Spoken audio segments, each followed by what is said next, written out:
So I want to talk about psychedelics, okay, and why psychedelics? Because I made this video about like why the Wim Hof method, and like I want to make this about more like why psychedelics because a lot of psychedelics are really popular right now, but I really need people to understand it is not a quick fix. Like the people that really are into meditation, I've heard them talk about how, I've heard some people talk about how they don't like psychedelics because psychedelics are like a quick fix to meditation, and it doesn't last.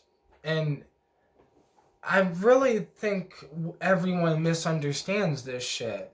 That meditation is also an incomplete thing. Like psychedelics are an incomplete thing. Meditation is an incomplete thing. Uh, all of these practices are an incomplete thing. You have to like kind of complete it by figuring out yourself and figuring out what works for you and figuring out who you are. Because Buddha wasn't meant to go drink ayahuasca and become an ayahuasca, bearing shaman. Buddha was meant to become Buddha, and Buddha became Buddha by meditating and doing it that way. But that's his journey. I think we need to really go inward and figure out our own journey, right? So, like, psychedelics might not be for everybody. So, like, why psychedelics? The first reason why I used psychedelics was I got the calling. Like, I've researched shamanism like after this, but like after researching shamanism after using psychedelics, I was like, wow, I had that thing that they're talking about, the calling, the like you like you just feel this random pull towards this thing. I didn't know anything about psychedelics or DMT or mushrooms or anything. I did salvia when I was 18. Scared the shit out of me because I thought it was just fake weed or something like that. But it opened my mind, and then 2 years later, I smoked DMT. But I smoked DMT 2 years later intentionally, like, as in I wanted to become a modern day shaman. Like, when I had my intro on my YouTube channel, it would say, "This is my path, my journey." Um, and I would talk about how, like, in the intro, you can read that, like, the path to become a modern day shaman. That is literally has been my intention the whole journey, the whole way, was to become a modern day shaman. That's why, and it wasn't to become a modern day shaman for others to see. Like, yes, I'm documenting the journey, but like it was, this is just me. It felt like the calling. It's like, well, this is what I got to do. Like, when you go to the army, you have army training and you do the army training. And I felt like when I somehow heard the word shamanism, I learned about psychedelics and I learned about the history and all this other shit. I was like, yo, this is my thing and I need to begin my training. And I began my training in a sense. And I started working on, the doing the psychedelics, learning the different meditation practices and the different mindfulness practices, and actually started doing the practices. And I started working on the practices before I really got into psychedelics because, like, I said this before, but there's this Bob Proctor video that I watched years ago before I ever got into psychedelics. And he was talking about, put a dot on a wall and stare at the wall. And, like, basically, it's this practice that helps you improve your focus. And then I started doing the same thing with a candle and lighting a candle and staring at the candle and, like how long can I stare at that candle until I look away? And then you keep doing that over and over and over again, and eventually your focus will improve. I would do this so I can look at DMT longer. And I decided to start using a candle because light, right? Because I'm behind your eyes, you're smoking DMT, you're looking at the light. And like I wanted to kind of imitate that. And I was literally intentionally practicing so I can look at DMT longer, so I can pay attention to it longer, because I couldn't fucking, like, it's so boom, like, and you're like, yo, what the fuck was that? But if you aren't preoccupied with the extra shit, with the rip of DMT, and yes, it's painful and it's shitty and you're gonna miss being a human, and what if you don't come back and all that other shit, don't worry about that. Just pay attention. Like, I know it's hard, it's a lot harder. It's a lot easier said than done. But I worked on the practices and did the mindfulness practices, and then would work on doing the DMT, and then kind of started getting familiar in with the DMT. Like at one point it was like, you could just hand me DMT, I'd smoke it wherever, it wouldn't matter. Me and my friend Twiz used to just smoke DMT like across the city, like I don't know. We'd lay down by the river on the riverbed and just smoke it. We would lay outside and smoke it. We would be inside and smoke it, on my couch and smoke it. It wouldn't matter because it doesn't. If you do DMT at the right dose, it does not matter where you are, because you're not even going to be where you are. Like, you should be inside of the DMT if you do it correctly. And that's why we would always bring the bread bag, because anytime we would try to smoke DMT like how people say to smoke it, like they say to, if you're going to do the sandwich method, put it in a bowl and, make sure you do 3 hits, and on the 3rd hit, pull hard and hold the 3rd hit. And that never worked for me. It's just, I could never really get to where I was trying to go with that method. But with the 2 liter in the bread bag, all it took is one holding that, and then it's an immediate blast off, like every single time. And that's kind of like, we would bring the 2 liter outside, whatever, it doesn't matter. Obviously we'd maybe have a bag or something, but there's just situations like that where it's like I started looking at this as a journey, and I stopped thinking about what other people think, because I've heard this a million times by people who supposedly are psychonauts, but psychonauts that say I trip too much, psychonauts that say you're doing it wrong, psychonauts that say you're abusing it. But these same people that say these words don't understand the words that they're saying. Meaning, like, we as, I don't know how the hell we got to the idea of abusing psychedelics, because you cannot abuse psychedelics. They can abuse you. Like, I don't know how to explain that other than, if you're abusing psychedelics, then you're taking the doses that I would yawn at, like, and yawn of boredom, and not yawn because it's part of the purging, because sometimes when you take mushrooms you start yawning because it's like the mushrooms are starting to kick in. But if you can abuse the psychedelics, then you're probably on a dose that I would just be sitting there making music on. Like, like if you're gonna do light doses, then you should have a different intention, or like a microdose, or whatever. But it's kind of why I'm a little, not against microdosing, but if you've never actually had a real dose, you don't even know what the fuck you're doing, you don't know what you're getting yourself into, and it's like one of these things that people, I believe DMT, ayahuasca, mushrooms, I believe they take you to what we call the spirit world. It's just we don't understand reality, so we think we're in life, and then after life is death, but it's way more complicated than that. But the problem with humanity is, like, people will sit there and say there's somehow rules that are in psychedelics, even though the rules don't come from shamanism. Like, the rules of like there's these weird shamanic or psychedelic rules, how like of people say you're doing it too much, or you're doing it the wrong way, or you're not doing it right, or you're this or that. There's all these different rules, and it's none of them are coming from actual shamans.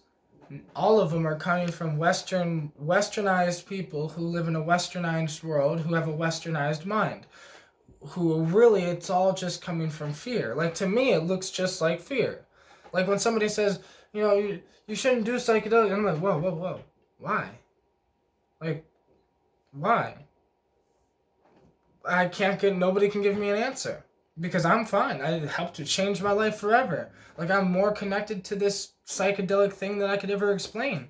It is the thing that I believe in the most. It is the thing that like, people go to church, I'd go to DMT. I take LSD. I take mushrooms. I take these plants and herbs. I have ceremonies and shamanic, moments where I just put the blindfold on, smoke DMT, and like that's my thing. And I've always had this intention to become a modern day shaman, so it was always the intention, anyways. When people look at me and say I'm doing it too much, I almost want to say to them, why do you even use psychedelics? What is the point?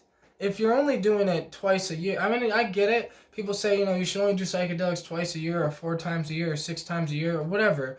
But and I don't mean to be rude, but it's just one of these things that if I only did psychedelics 6 times a year, I'd still be the same wannabe thug sitting here thinking that, but I'd still be that guy. The reason why I had to do psychedelics over and over and over again in what other people considered too much is because I was a literal fuck up. I was a literal thug that was like a wannabe thug that didn't think, bro, I treated my mom like shit. Like, my mom was a great mom, but I treated my mom like shit. So, as I did psychedelics over and over and over again, smoking DMT over and over and over again, I started to treat my mother better. I started to become a better father. I started to become a better version of myself. But it is not easy. It's not like I sat there and did psychedelics and it was like, ooh, the colors, and then me staring at the colors made me a better man. No, it was the trips where I'm sitting here bawling my eyes out, crying, screaming, freaking out, oh my God, you want it to end, but then you start to think to yourself, well, normally I don't want it to end, so why do you want this trip to end? Because this trip is making you look at something you don't want to look at, so maybe you should look at it. And it's that's just how I trip, how I've dealt with myself, how I've dealt with my own problems. But the journey to become a modern day shaman was not just, I've done psychedelics this amount of times. It is, I used psychedelics and I healed myself. I used psychedelics and I faced myself. I used psychedelics and I found myself. I put myself together. I did the practices even when I wasn't on the psychedelics. I did the meditations even when I wasn't on the psychedelics. I spent more time with my daughter, on the weekends. I communicated and conversated with my mother more. I started bonding with the I don't know, I started doing the things I love more. I started making music again, and the music to express myself and the things that I love, and I started trying to learn how to DJ because I love to make music and that's what I wanted to do. But the psychedelics are the thing that is making me look at myself and face these issues and but it's not like psychedelics tell me you need to be a musician or you need to do this. Is that the psychedelics remind me that that's who I am and I'm not honoring myself. I'm not being myself. And when I was not being myself, I could almost feel when I was using the psychedelics that I was starting to become myself, that I was starting to gain control of me. Like, I was starting to become me because I've never known me until a few years ago. I don't even know how to explain it because even I'm 28, but when I was 25, I thought I knew me. I was, this thing. It was only after the breakup and now that I live alone that I've actually been like, wow, I'm me. I went through the psychedelic journey. I went through the shamanic journey. I've done over 30 different plants and herbs. I went on plant dietas with almost all of them, and I did it in my own way because it's modern day shamanism. So with modern day shamanism, I mix ideas. So I mix ideas of South American shamanism with North American shamanism, with Asian shamanism, with paganism, with herbalism, with voodoo, with just belief in myself and just belief in general and experience. I've had all these experiences with all these different things, all these different plants, all these different psychedelics. I also have the experience of being a father, the experience of I've lived a rough life, I've been homeless many times, I've done these things, I've gone through all this shit just so now at the end I sit here and I'm like, I now understand what I meant. I didn't even understand what I meant when I'm like, yeah, I want to be a modern day shaman. Because it wasn't a want. It's what I was. It's what I was becoming.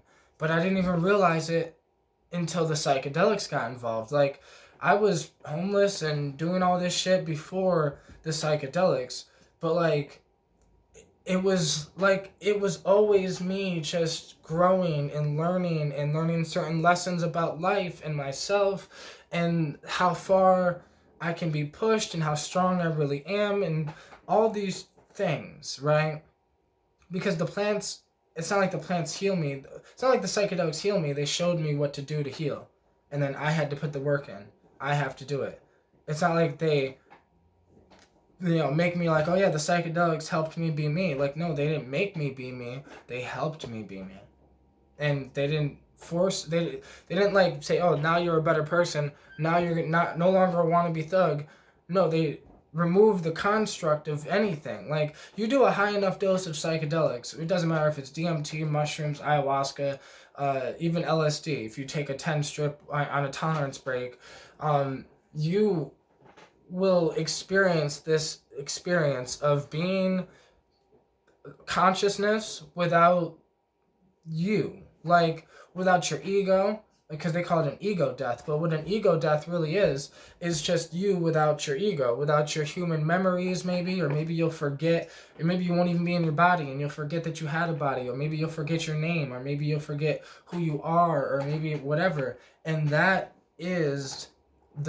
that is the most spiritual level of these things, because after that level, if you can get comfortable with that, you can begin to travel. Like, there's this ability that I've gained in psychedelics where I have the ability to travel. And like with DMT, I would come up with different methods, and like I came up with this idea of a love bubble, and I would tell my friends about this, and everyone thought I was fucking crazy. But this is some real shit. Like, this is really what helped me with my DMT experiences. I would smoke DMT, and in my head, I would say, I love you. I love you. I love you. I love you. I love you. And I would repeat the mantra in my head, and I would only do that in the beginning, because in the beginning of smoking DMT, like when you smoke DMT, when it first hits, that shit hits. And it's like a giant rip from your body, and you're just slammed and like just whatever. So as I'm just being slammed and fucking thrown across the universe, I'm just in my head like, I love you, I love you, I love you. Instead, because I used to, when that would first happen, I used to be in my head being like, holy fuck, oh my god, oh my god, oh my god, fuck, shit. I'd just be kind of screaming in my head because I'm like flying across the fucking universe through a colorful vortex thing, and like, ending up in this city of light with these beings and entities, and and so in the beginning, I would freak the fuck out. So then I'd come up with these things, of, I love you, I love you, I love you, as it's flying. So then by time it's like I'm there or I'm somewhere, because at first it's really fast, but then if it's like it's taking you somewhere, then you eventually might drop somewhere or like end up somewhere or whatever. And if I did the I love you thing, I would always be able to pay better attention by time it dropped me off somewhere, or I'd be able to, I don't know how to explain it, but these things are really hard to explain because like DMT is a really complicated thing, but these are just little things that I came up with on the journey. Like, whether it was the Bob Proctor thing, staring at a candle, whether it was the, I love you thing, which kind of helped me create like an energy bubble around me, which is like, because in DMT space, I don't have my human body, but it felt like when I did the I love you thing that I was able to create like a protection bubble or something. I don't know how to explain it, but then I would travel into the psychedelic world that way. And with mushrooms or with LSD, it's different than obviously DMT. But DMT, I think, is like the ultimate thing. Like, it's like mushrooms can take you to the same places that DMT can take you, but DMT can take you all the way. And ayahuasca can take you to the same places as DMT can take you, but DMT can take you all the way. Because with DMT, it's like, depending on how much you smoke, depends on how far you go in DMT space. But if you've only smoked a little bit of DMT, and then you close your eyes and you see something, you might see the same type places that you would see if you drank ayahuasca.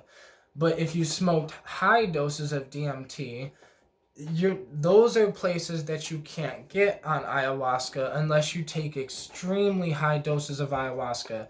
And mainly, the only time I've heard people really having those like really high dose DMT experiences on ayahuasca was capsuled ayahuasca. So like if somebody used Syrian rue seeds and pure DMT, um, or something like that. Like I've heard a trip report where somebody used, I think they said they used too much DMT because they didn't know how much DMT they were supposed to like put in the capsule or whatever. Or I think they said maybe they waited too long after they took the MAOI or something. But basically, it was much stronger than ayahuasca, and it was basically them in the deep ends of DMT for like 3 to 4 hours, which they said they've never did capsule ayahuasca since, and like I bet because and it also made them a little scared to do DMT because yeah, and I bet because I've been to the far ends of DMT and I've had DMT trips where it's like I was doing DMT maybe every fucking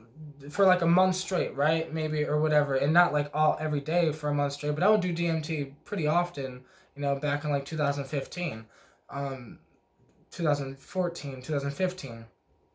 So like doing DMT really often, I had some trips where it's like I would have a really high dose DMT trip and it was much farther than I wanted to go, and it would shake me to my core as I come back, and I can't really explain.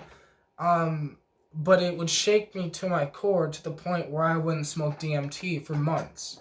And this is at a time where DMT was the only psychedelic that I had access to that I was smoking. It's the only thing I had. So like, I just would be like, I'm not tripping for a while after that. Like trips like that would make me want to just come back and just appreciate being a human being. I would spend more time with my daughter. I would spend more time with my mother. I would spend more time with life or whatever the fuck. It's like it would, because I believe DMT is what happens when we die. So when those really extremely fucking doses, I'm just really appreciative that I'm not dead, that I'm not there permanently, that I was able to come back. Like there's so many trips where I thought I was there forever. Like people do not understand. Like I thought I was there forever.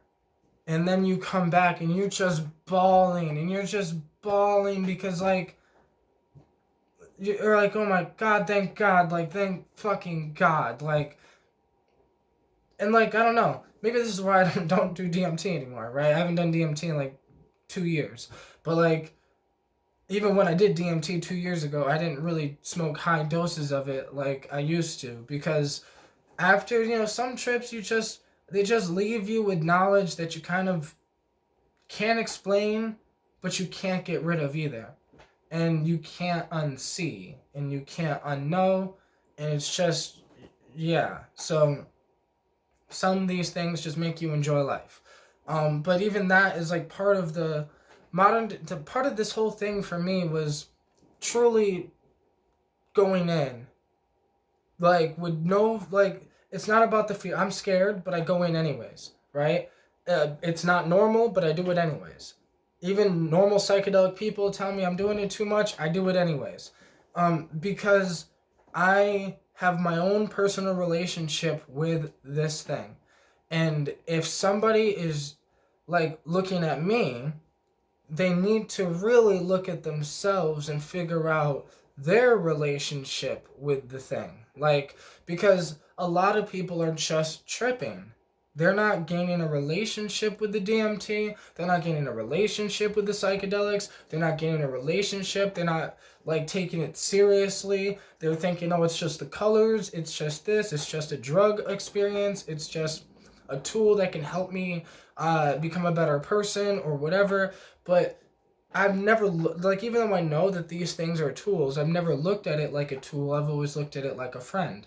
Like, a friend can help you, just like, but a friend is not a tool. Like, if you looked at your friend as a tool, then you're not gonna get the same help. Like, I don't know how to explain it. But I looked at these things as like helpers, as teachers. And that's why I can really understand why the natives looked at the mushrooms as teachers. And I forget who said it. I think his name is Gesso something. He's this psychedelic podcast dude. I heard him say something about like the mushrooms, he looks at the mushrooms as a teacher and LSD as a tool. And I agree completely. Where, like, if it's a whole thing, like a mushroom, a plant, or whatever, it's a teacher because it's a whole thing. But if it's just a molecule, it's a tool, but it's still a teacher. Like, that tool can still teach you, and can still help you. But there is slight differences between a teacher and a tool. A teacher, it's almost like it has a consciousness with it. It's almost like the mushroom has a consciousness with it. It's almost like ayahuasca has a consciousness with it. Like, but DMT, it's almost like, with LSD, it's almost like there is no consciousness with it. It's your consciousness with it. Like, it's a tool, and it can help you. But I believe that DMT, ayahuasca, mushrooms can teach you and guide you. And the human species has disconnected from this thing to the point where it sounds crazy. Like, as I explain this shit, it just sounds crazy to people.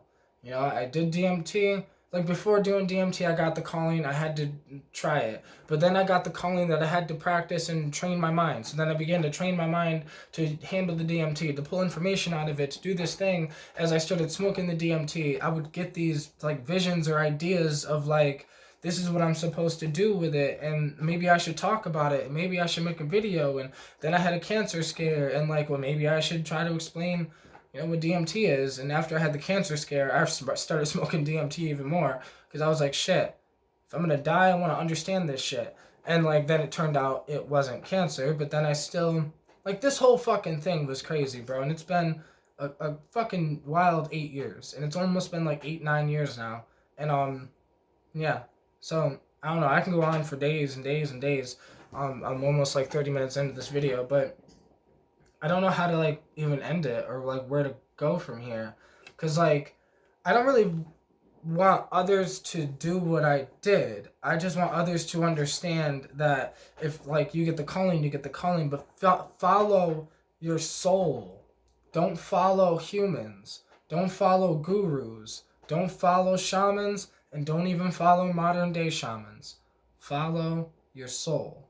Because your soul knows where to go. Like, your soul knows where you're supposed to go.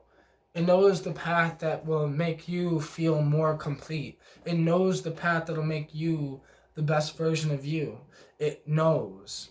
It knows certain things that you can't explain, but you just gotta follow it and trust it and believe in it. And it's that thing where you gotta believe in yourself. You gotta believe in, like, and then that's why I always talk about, self-awareness and really getting to know yourself, so then you can know the difference between your ego trying to trick you and your soul trying to guide you.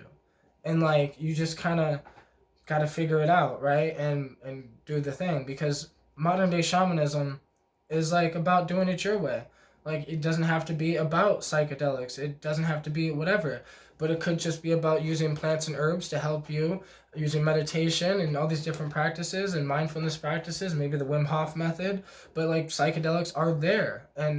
But it's also not a quick fix. It is a hard journey. But if you can get through the psychedelic journey, on the other end is real enlightenment. Like, we have this, I don't know, people are scared to say the word enlightenment, or people are scared to talk about enlightenment. But if you actually put the work in and you do the spiritual practices, you go down the psychedelic journey, you go down the meditative journey, you actually do these things, you actually put the work in, you will have a version of enlightenment that is specific to you.